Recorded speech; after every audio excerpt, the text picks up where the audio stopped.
At New Jersey American Water, our business is water. One question we're sometimes asked is, how do I protect my pipes during the winter? Protecting your pipes from cold weather should begin before cold weather sets in. Start by locating pipes that may be exposed to outside walls or cold air. Pipe insulation can be purchased at any hardware store, measured and easily cut to fit your pipes. Be sure that all outside hoses and sprinklers are drained and detached for the winter, and use caulking around windows and along outside walls to prevent drafts that could freeze pipes. If you own a building that will be unoccupied for an extended period of time during the winter, consider turning off the water and hiring a plumber to drain your system.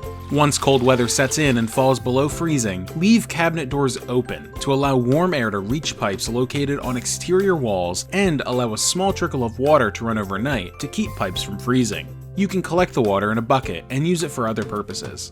If your pipes do freeze, locate your main shutoff valve and close it before thawing pipes. Slowly thaw your pipes using a hairdryer, and once thawed, slowly reopen the shutoff valve and check for cracks or leaks. Follow these tips and tricks to help keep your life and your water flowing smoothly through the winter. For more tips and to learn more about winter weather preparation, visit NewJerseyAMWater.com.